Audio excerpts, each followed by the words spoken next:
En la pintura, el tamaño importa.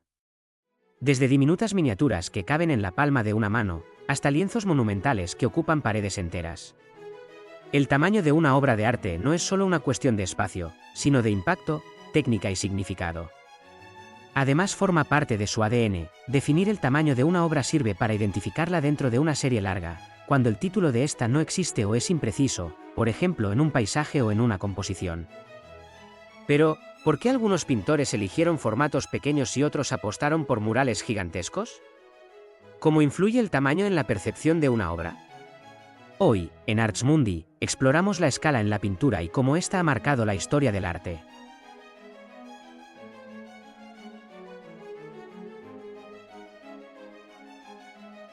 No siempre el arte se ha pensado en grande.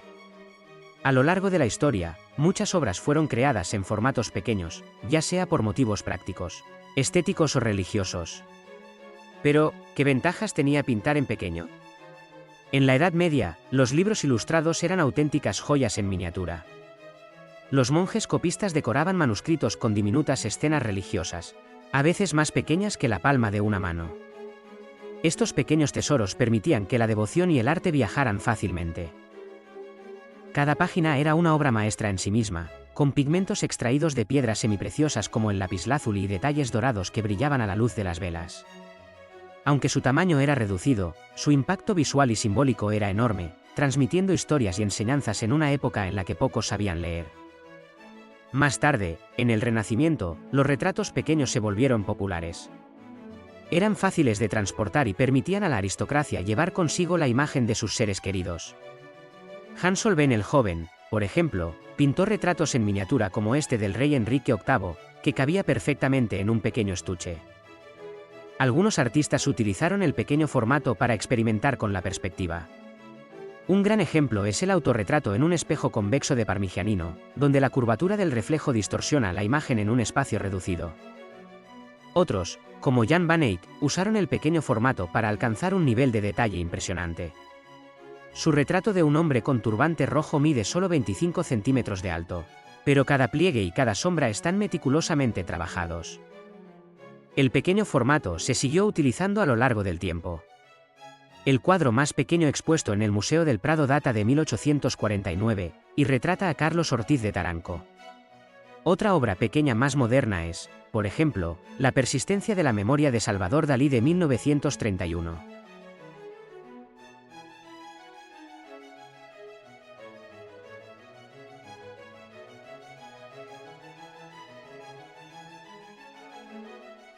Aunque en general, a medida que la pintura evolucionó, algunos artistas buscaron un equilibrio entre detalle y presencia en el espacio.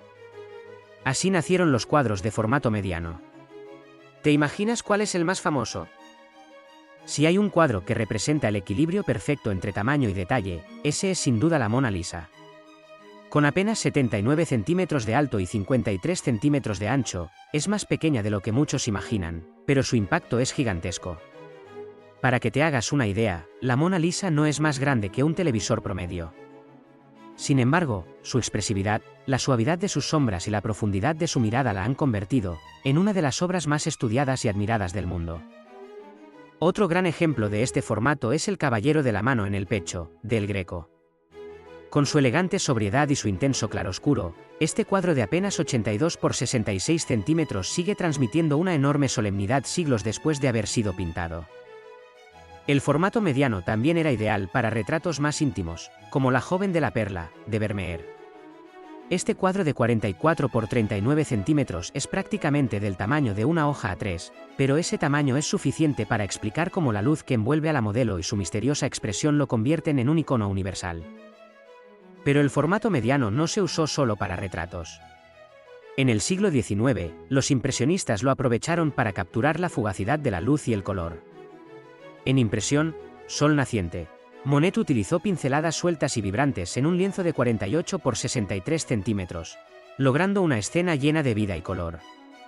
Parece mentira que un cuadro tan pequeño diera nombre a un movimiento tan grande como el impresionismo. Estos cuadros no dominaban por su tamaño, sino por su técnica y composición. Para que te hagas una idea, muchos de ellos cabrían perfectamente dentro de una ventana estándar o de una pizarra de aula. Pero, Cuando un artista quería que su obra no solo impactara, sino que envolviera al espectador, entonces optaba por formatos más grandes. Y ahí es donde entra en juego el siguiente nivel en nuestra escala de tamaños. Cuando una pintura crece en tamaño, cambia la forma en que la percibimos. Ya no es solo un objeto colgado en la pared, sino una presencia que nos envuelve. Un ejemplo perfecto de esto es Las Meninas, de Velázquez. Con sus 320 centímetros de alto y 280 centímetros de ancho, este cuadro no solo retrata una escena, sino que nos invita a formar parte de ella. Al estar frente a un cuadro así, nuestra percepción cambia según la distancia. De cerca, nos perdemos en los detalles del pincel; de lejos, la composición y la profundidad cobran vida. El formato grande también se usaba para retratos grupales. Rembrandt, en Los Síndicos de los Pañeros, nos muestra una reunión de comerciantes en un lienzo de 191 por 279 centímetros. Es como si irrumpiéramos en la escena justo en el momento en que ellos nos miran. Pero los cuadros grandes no solo sirven para representar figuras. En el siglo XX, artistas como Jackson Pollock los convirtieron en campos de batalla para la pintura. Su número 1 mide 172 por 264 centímetros y no tiene un punto focal. La mirada del espectador se pierde en un caos calculado de trazos y salpicaduras. Los artistas de la abstracción descubrieron que el tamaño también podía amplificar la emoción y la energía de una pintura. Un ejemplo brillante es Composición 8, de Vasily Kandinsky. Este cuadro de 140 por 201 centímetros nos sumerge en un universo de líneas, círculos y colores vibrantes. Aquí no hay una escena tradicional, pero la armonía entre sus formas hace que parezca una sinfonía visual. Para entender mejor su tamaño, imagina que estos cuadros podrían cubrir una puerta de 2 hojas o incluso una mesa de comedor grande, de esas donde caben 8 o más personas. Son piezas que dominan la sala donde se exponen, atrayendo la mirada y envolviendo al espectador en su presencia. Pero, si los cuadros grandes son impactantes, los formatos monumentales llevan la experiencia a otro nivel. Cuando una obra no solo ocupa una pared, sino que parece engullirnos, es cuando estamos ante algo verdaderamente colosal. Hay cuadros que no se miran, se viven. Son tan grandes que nos obligan a retroceder para verlos por completo, o a acercarnos para perdernos en sus detalles. Uno de los ejemplos más impactantes es el Guernica, de Picasso, con sus 349 por 776 centímetros. No es solo un cuadro, es una declaración, un grito en blanco y negro.